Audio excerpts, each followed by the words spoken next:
Howdy, folks. One of the most controversial passages in the Bible is Matthew 16:18, where Jesus tells Peter, "You are Peter, and on this rock I will build my church." Catholics see this passage as evidence that Jesus made Peter the first pope. Many evangelicals look at it as just the opposite. Who's right? It's an interesting question, and I've been on both sides of the question. In fact, this passage played a pivotal role in my conversion to the Catholic Church. You may think you've heard all the arguments about whether Peter's the rock, but I'm going to show you the one that convinced me, and you probably haven't heard it anywhere else. A common claim in Protestant apologetics is that in Matthew 16:18, Jesus is actually contrasting St. Peter with the rock on which he will build his church. The argument is based on the fact that the Greek word for Peter is Petros, while the word used for rock here is Petra. It's often claimed that these words meant two different things, that Petros meant a small stone or a pebble, while Petra meant a large rock. The idea is that Jesus is contrasting Peter, a tiny, insignificant stone, with the great rock on which he will build his church, which is often said to be not Peter, but Peter's faith. How well does this argument work? In the Expositor's Bible Commentary, the renowned evangelical Bible scholar D.A. Carson writes on this passage, and he says, "Although it is true that Petros and Petra can mean stone and rock respectively in earlier Greek, the distinction is largely confined to poetry. Moreover, the underlying Aramaic in this case is unquestionable, and most probably Kepha was used in both clauses. You are Kepha, and on this Kepha. Since the word was used both for a name and for rock, the Pshita, written in Syriac, a language cognate with Aramaic, makes no distinction between the words in the two clauses. The Greek makes the distinction between Petros and Petra simply because it is trying to preserve the pun, and in Greek, the feminine Petra could not very well serve as a masculine name. So, the argument that Petros and Petra have two different meanings in this passage is actually quite weak. But, for the sake of argument, let's suppose that they did have two different meanings. Would this mean that Peter isn't the rock?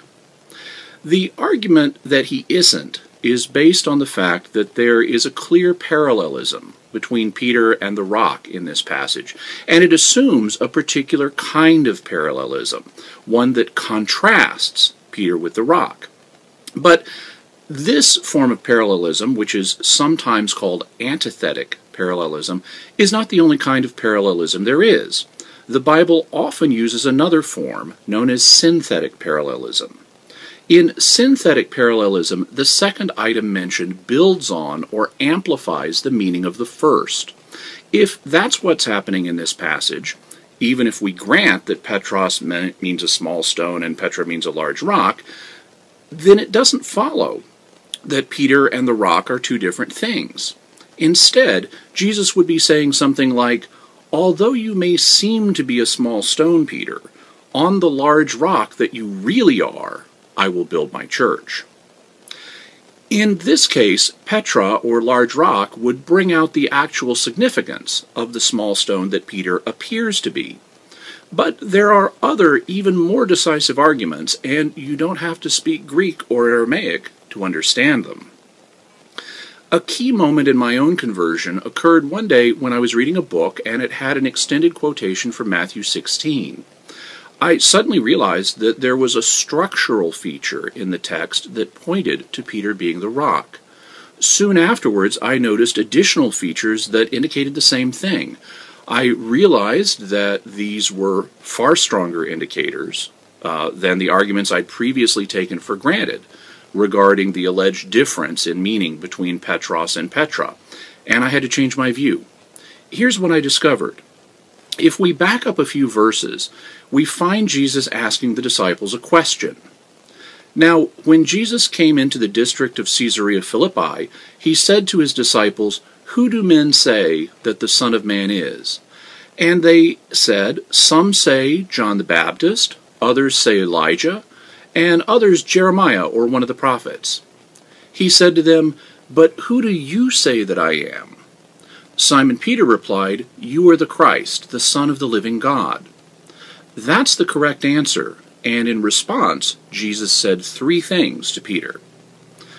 And Jesus answered him, "Blessed are you, Simon Bar-Jonah, for flesh and blood did not reveal this to you, but my Father who is in heaven. And I tell you, you are Peter, and on this rock I will build my church, and the gates of Hades will not prevail against it. I will give you the keys to the kingdom of heaven, and whatever you bind on earth shall be bound in heaven, and whatever you loose on earth shall be loosed in heaven." What I noticed was that there are structural features in Jesus' three statements to Peter that indicate he's the rock. One thing I noticed is that the statements immediately before and after the "You are Peter" passage are both blessings. First, Jesus says, "Blessed are you, Simon Bar-Jonah." That's clearly a blessing. Then he says, "You are Peter." And finally he says, "I will give you the keys to the kingdom of heaven." That's also clearly a blessing. So, "You are Peter" is sandwiched between two blessings. The passage unambiguously stresses the blessedness of St. Peter. That argues against the idea that Jesus is belittling Peter in this passage. It would be like Jesus saying, "Blessed are you, Simon Bar-Jonah, you insignificant pebble. Here are the keys to the kingdom of God." I also noticed that each of Jesus' three statements to St. Peter has a two-part explanation attached to it. The first statement, "Blessed are you, Simon Bar-Jonah," is explained by, "For flesh and blood has not revealed this to you," which is further explained by, "But my Father who is in heaven." These are why Peter is blessed. He didn't learn of Jesus' identity from man. It was revealed to him by the Father. The third statement, "I will give you the keys to the kingdom of heaven," is explained by, "And whatever you bind on earth shall be bound in heaven," which is then further explained by, "And whatever you loose on earth shall be loosed in heaven." These are part of what it means for Peter to have the keys of the kingdom. He's able to bind things with authority from God, and he's able to loose things with authority from God. So when it turns out that the second, or middle statement, also has the same structure, then we need to read it the same way.